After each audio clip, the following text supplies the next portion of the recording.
बिस्मिल्लाहिर्रहमानिर्रहीम। अस्सलाम वालेकुम नाज़रीन, आप यूट्यूब चैनल देख रहे हैं। मैं इमरान खान हूँ। नाज़रीन, जेन-ज़ी की जो तहरीक है वो अब इंडिया में पहुँच गई है और कुछ अर्सा पहले इंडिया के सुप्रीम कोर्ट में चीफ जस्टिस ने एक जुमला बोलते हुए केस के दौरान नौजवानों को काकरोच से तशबीह दी थी। और उसके बाद अभिजीत दीपिकी नामी एक नौजवान है जो इंडिया से बाहर रहता था, तो अभिजीत ने फौरी तौर पर एक पोलिटिकल पार्टी कायम कर दी, काकरोच जनता पार्टी।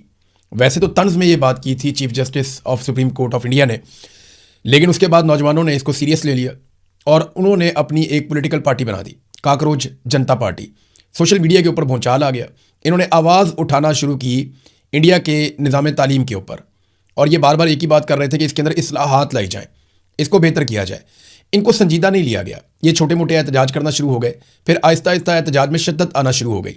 फिर एक वक्त आया कि कुछ तलबा ने और उनके साथ कुछ जो एक्टिविस्ट हैं उन्होंने मिलकर भूख हड़ताल शुरू कर दी। तो हालात इंडिया के अंदर ऐसे होना शुरू हो गए कि पहले इनको संजीदा नहीं लिया गया। वज़ीर तालीम के जो हैं उन्होंने स्टेटमेंट दे दिया कि ये तो शरपसंद किस्म के लोग हैं और ये ठीक लोग नहीं हैं। तो नौजवान इकट्ठे होते गए, नौजवानों की बहुत बड़ी तादाद इकट्ठी हो गई और गुज़िश्ता रोज़ उन्होंने दिल्ली के अंदर पार्लियामेंट की तरफ बढ़ना शुरू कर दिया। नौजवान इतनी बड़ी तादाद में आए कि पुलिस उन्हें रोक नहीं पा रही थी और बिलाखिर वो पार्लियामेंट के बाहर पहुँच गए। नौजवानों ने जाकर एहतजाज किया। उनकी एक मिनिस्टर के साथ मुलाकात भी हुई, जो सेहत का मिनिस्टर था, हेल्थ मिनिस्टर, उससे मुलाकात भी हुई और उन्होंने अपने मुतालबात भी पेश किए। नौजवानों को कहना है जो वज़ीर तालीम है उसने मजाक उड़ाया और वो इस्लाहात नहीं ला रहा तालीम में, जिसकी वजह से इंडिया के नौजवान पीछे रह जाते हैं।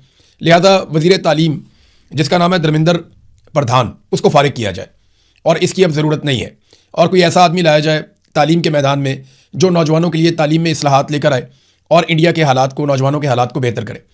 देखिए, ये नौजवान इतनी बड़ी तादाद में थे कि पुलिस को लाठी चार्ज करना पड़ा, पुलिस को वहाँ पे आंसू गैस फेंकनी पड़ी। मनाज़िर जब मैंने ड्रोन की फुटेजेस देखी तो ऐसा लगा जैसे इंडिया भर के नौजवान वहाँ पे दिल्ली से सारे निकल के इस तरफ को आ गए। तो नौजवान बड़ी तादाद में पहुँचे, बड़े कमिटेड थे, उनके साथ उनके बैग्स थे, थोड़ा बहुत खाने पीने का सामान और पानी की बोतलें थीं। याद रहे कि अभी गर्मी का मौसम है और इस वक्त वहाँ पर काफ़ी गर्मी है, लेकिन इस गर्मी के बावजूद नौजवान ना सिर्फ आए बल्कि उन्होंने पुलिस का मुकाबला किया। पुलिस ने उनके ऊपर बदतरीन लाठी चार्ज किया। कई नौजवान लाठियाँ खाते थे और खड़े रहते थे और वो बार बार कहते थे कि मारो, हमें और मारो, हमें एक ही दफ़ा मार दो, लेकिन हमें हमारा हक दो। ये सूरत हाल पैदा हो गई और फिर पुलिस ने वहाँ पे आंसू गैस चलाई, नौजवानों पे लाठी चार्ज की, उन्हें धक्कम पेल की, उन्हें वहाँ से धकेला, उनका स्टेज वहाँ से रिमूव किया गया। बहुत बड़ी नफरी पुलिस की बुलाई गई, बहुत बड़ी तादाद में पुलिस को इकट्ठा किया गया। लेकिन आप देखेंगे अभी तक की रिपोर्ट के मुताबिक एक भी नौजवान मरा नहीं है और ना ही इंडिया की पुलिस ने या फौज ने इन नौजवानों पर गोली चलाई। ये दिल्ली के अंदर आए भी, ये पार्लियामेंट के बाहर पहुँचे भी, इन्होंने अपना एहतजाज भी किया, अपने मुतालबात भी रखे, वहाँ पे मार कुटाई भी हुई, धक्कम पेल भी हुई, लेकिन इसके बावजूद इंडियन सरकार ने इन नौजवानों पे गोली नहीं चलाई। पाकिस्तान में एक नया ट्रेंड हम देखते हैं कि अब पाकिस्तान की मिलिट्री एस्टेब्लिशमेंट फौरी तौर पे गोली चलाने का ऑप्शन ले लेती है और उसके लिए जो कॉन्फिडेंस चाहिए होता है वो उन्हें डोनाल्ड ट्रंप से मिल जाता है कि डोनाल्ड ट्रंप का हाथ हमारे सर पे है, गोली वोली मार भी देंगे, कुछ 10, 15, 20 लोग मारे जाए तो फ़र्क नहीं पड़ता।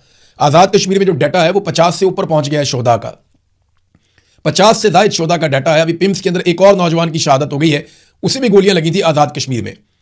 तो यहाँ तो परवाह ही नहीं करते, गोली मारते हैं इंसान को। लेकिन इस वक्त जो सूरत हाल है इंडिया में, नौजवानों ने अपने मसल शो किए और आने वाले दिनों में ऐसा लगता है कि ये एक बहुत बड़ा खतरा बन जाएगा नरेंद्र मोदी के लिए। नरेंद्र मोदी जिसे काफ़ी कोशिशों के बावजूद कांग्रेस शिकस्त नहीं दे पाई, बाकी मुखालफिन जो है वो नरेंद्र मोदी को नहीं तोड़ पाए, उसको नहीं हिला पाए उसकी जगह से, और नरेंद्र मोदी ने पैसे के ज़रिए से, ताकत के ज़रिए से सिस्टम के ऊपर पूरा अपना कंट्रोल और अपनी पकड़ बना के रखी। लेकिन अब ये नौजवान जो है वो ऐसा लगता है बुनियादें हिला देंगे नरेंद्र मोदी की।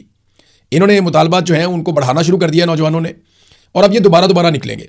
देखिए, इनका कॉन्फिडेंस बढ़ता जाएगा। ये जो नौजवानों की मूवमेंट है ना, इसका आगाज़ हुआ था श्रीलंका से। सबसे पहले श्रीलंका के अंदर आवाम निकली जिसमें बहुत बड़ी तादाद में नौजवान थे। ये भी तंग आए हुए थे सिस्टम से, इन्हें लग रहा था कि सिस्टम शहरियों को दबा रहा है। श्रीलंका के अंदर इनकलाब आ गया, उन्होंने उठा के पाक से ख़ानदान की ऐसी तैसी फेर दी थी और हमने वो मनाजिर देखे थे। अभी श्रीलंका के अंदर चीज़ें नॉर्मलाइज हैं। फिर हमने देखा बांग्लादेश के अंदर नौजवान उठ गए। बांग्लादेश के नौजवानों ने हसीना वाजिद के मजालिम के खिलाफ खड़े होकर और उन मजालिम के खिलाफ, खासतौर पर जो मेरिट की धज्जियाँ उड़ाई जाती थी, जो नौजवानों का इस्तेहसाल किया जाता था, जो उनकी पॉलिसीज थी, उनके खिलाफ नौजवान खड़े हो गए और ऐसा प्रोटेस्ट किया कि हसीना वाजिद को मुल्क छोड़कर भागना पड़ा। और हसीना वाजिद के मजालिम की दास्तानें जो खुलकर फिर बाहर आई हैं, जो लोग जबरी तौर पर लापता किए गए वो छूट कर आए कई साल के बाद। तो बड़ा जुल्म, 15 साल तक हसीना वाजिद ने जुल्म किया था। नौजवानों ने कंट्रोल ले लिया अपने हाथ में। बांग्लादेश का वहाँ पे एक इलेक्शन हुआ, उसके नतीजे में एक नई हुकूमत बनी है। बांग्लादेश में आज हालात बेहतर हैं। इसी तरह फिर नेपाल के अंदर हुआ। नेपाल में नेपो किड्स थे, वहाँ की जो रॉयल फैमिली है उनके बच्चे, वो वीडियोस बनाते थे अपनी अय्याशियों की, अपनी ज़िंदगी की बड़ी खूबसूरत वीडियोस बनाते थे कि ये सहूलत है, ये गाड़ी है, ये प्लेन है। तो वो बहुत खुशहाल ज़िंदगी गुजार रहे थे, लेकिन वो वीडियोस बना के वो पब्लिक करते थे, जैसा कि जरदारी साहब के बच्चे भी कभी कभी करते हैं। तो उससे नौजवानों के अंदर एक गुस्सा पैदा हुआ और वो इतना बढ़ता चला गया कि नेपाल में भी ये सब हो गया। अब आप देखें, श्रीलंका, बांग्लादेश, नेपाल और फिर अगला मुल्क आता है इंडिया। ये मुल्क है भी इसी तरतीब से, इस तरफ को आप आते जाएं तो एक ही जगह पे है। तो इंडिया में अब नौजवान खड़े हो गए हैं और ये जेनजी है, ये वो जनरेशन है जिसको हम जेनजी कहते हैं, यानी वो नौजवान जो 25 साल के आसपास की उम्र के हैं, इससे ऊपर नीचे, तो ये जेनजी नौजवान है और इन्होंने अब मुसीबत डाली हुई है इंडिया के अंदर। ये बढ़ते जाएंगे, ये मेरी प्रिडिक्शन है। मैंने जब आपको पहली दफा बताया था ना कि काकरोच जनता पार्टी उन्होंने एक पार्टी बनाई है जो सोशल मीडिया के ऊपर वायरल हो गई है, मैंने आपको तब भी कहा था कि ये प्रैक्टिकली आहिस्ता आहिस्ता बड़े होते जाएंगे। फिर जब वो इंडिया पहुंचा, मैंने आपको तब भी बताया था कि इसका जो फाउंडर है वो इंडिया पहुंच गया और अब वो बड़े एहतजाज के अंदर, आज वो फाउंडर भी मौजूद था, बाकी नौजवान भी मौजूद थे और नौजवान खुद क़यादत कर रहे हैं। मैंने देखा छोटी छोटी लड़कियों को, बच्चियों को, उन्होंने जिस अंदाज में वहां पे डंडे और आंसू गैस का मुकाबला किया और वो पीछे हटने को तैयार नहीं थे। वो, उनको शऊर था, उनको पता है कि उनके साथ क्या ज्यादती हो रही है और नरेंद्र मोदी की सरकार वहां पे क्या कर रही है। तो आहिस्ता आहिस्ता अब वहां पे भी नौजवान, इंडिया में ये जेनजी का बुखार यहां तक पहुंच गया। अगला मुल्क है पाकिस्तान। तो पाकिस्तान के नौजवानों को भी अब तैयारी पकड़नी पड़ेगी, क्योंकि जिम्मेदारी तो नौजवानों पर आनी है। अल्टीमेटली पाकिस्तान के नौजवानों को ये रिस्पॉन्सिबिलिटी लेनी पड़ेगी, चाहे नौजवान इस्लामाबाद, रावलपिंडी के हों, खैबर पख्तूनख्वा, पंजाब, सिंध, बलूचिस्तान, खैबर पख्तूनख्वा या गिलगित बल्तिस्तान के नौजवान हो या कश्मीर के नौजवान हो। देखिए ना, कश्मीर में भी अभी जो तहरीक आई है वो नौजवानों ने किया है। ये कोई बूढ़े लोग, बहुत बुजुर्ग लोग नहीं है, बहुत तजुर्बाकार लोग नहीं है। कोई बेकरी वाला है, कोई दुकान वाला है, कोई नया नया वकील बना है। तो ये सारे छोटे छोटे मिडिल क्लास के घरों से उठे हुए नौजवान हैं और स्कूलों के बच्चे बच्चियां आते हैं वहां पे धरने के अंदर और बड़ी तादाद में नौजवान शिरकत कर रहे हैं उन एहतजाजों में जो आज़ाद कश्मीर में हो रहे हैं। उसके ऊपर मैं आपको बाद में बताता हूं। लेकिन अब पाकिस्तानी नौजवानों को अल्टीमेटली अपने हुकूक के लिए खड़ा होना पड़ेगा, ये देखे बगैर कि कौन सी पॉलिटिकल क़यादत उनको लीड करती है या नहीं करती।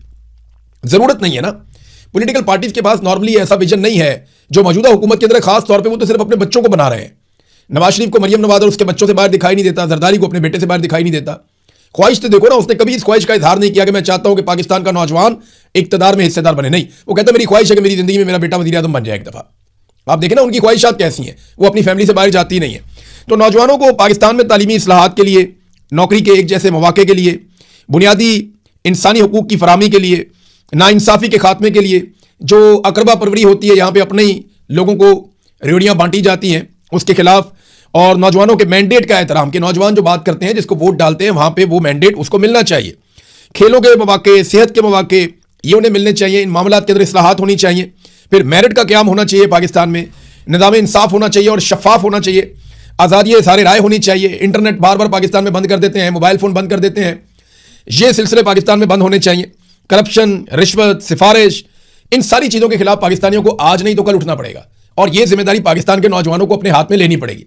क्योंकि श्रीलंका से लेकर बांग्लादेश तक, बांग्लादेश से नेपाल और नेपाल से इंडिया और इंडिया से ये कश्मीर, आज़ाद कश्मीर में भी है और फिर ये पाकिस्तान के अंदर अल्टीमेटली नौजवानों को ये जिम्मेदारी लेनी पड़ेगी। तो नौजवान अपने आप को ज़हनी तौर पर तैयार करें। मेरी गुजारिश है तमाम नौजवानों से कि अपने आप को आप ज़हनी तौर पर तैयार करें और तैयार रहें उस वक्त के लिए जिस वक्त कौम को उठना पड़ेगा, नौजवानों को उठना पड़ेगा इस सारे जुल्म और ज्यादती के खिलाफ, ये खानदानी निज़ाम के खिलाफ, ये चंद खानदानों की गुलामी के खिलाफ आपको उठना पड़ेगा। मिलिट्री एस्टेब्लिशमेंट के पाकिस्तान पे कब्जे के खिलाफ आपको उठना पड़ेगा। एक वक्त आएगा, अपने आप को ज़हनी तौर पे आप तैयार रखें।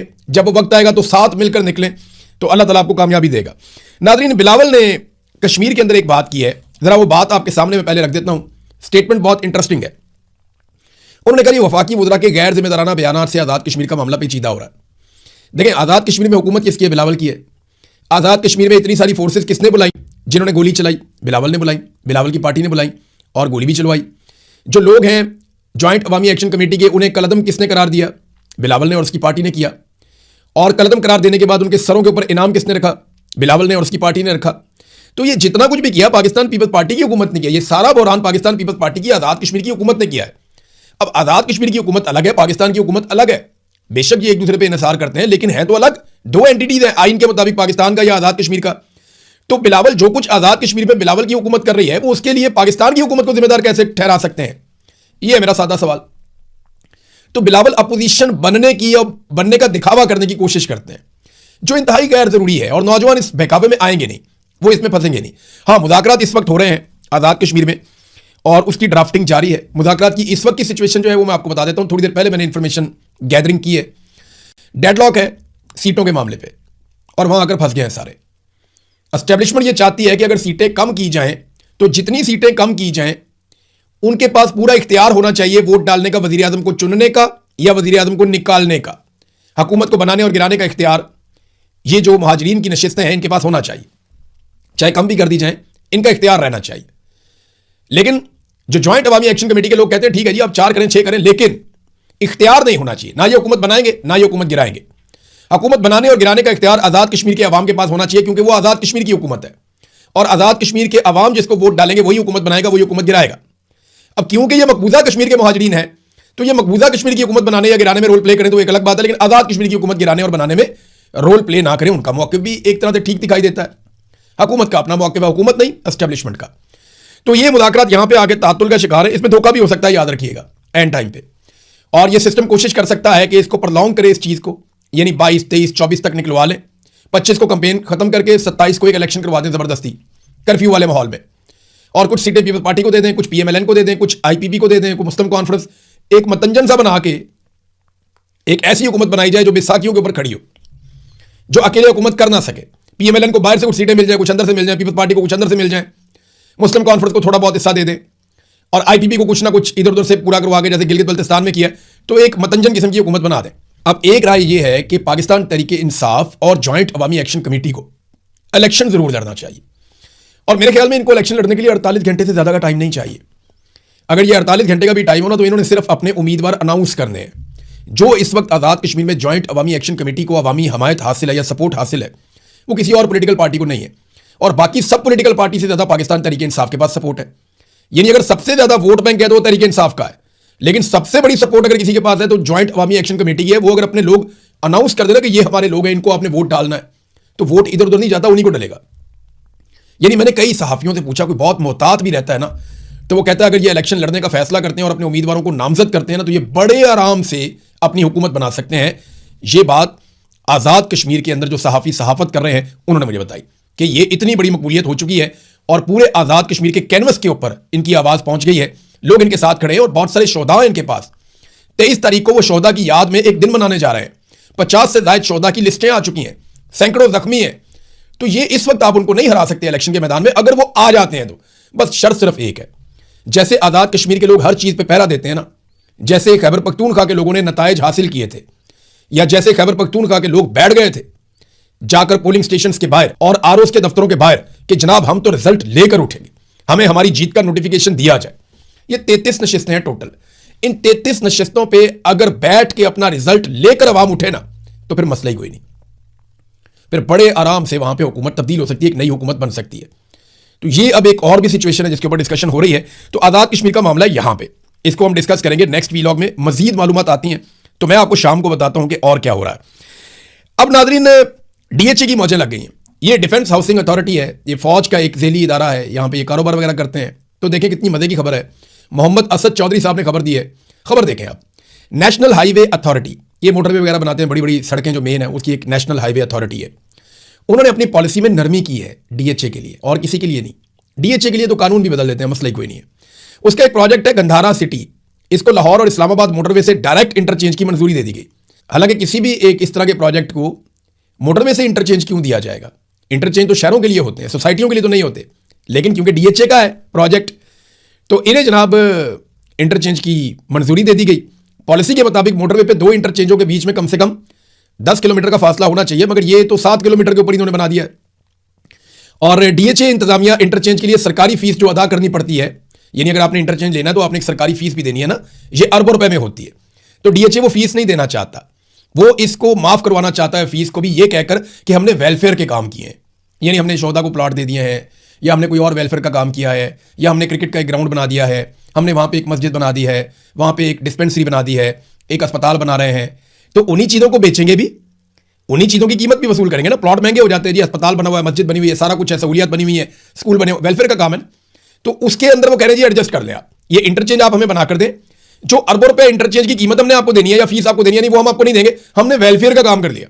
एक तो इंटरचेंज ले लिया कानून की खिलाफ वर्जी करते हुए, 10 किलोमीटर वाली शर्त है वो भी खत्म कर दी, और इंटरचेंज लेकर उसकी फीस भी नहीं दी। ये दो चीज़ें।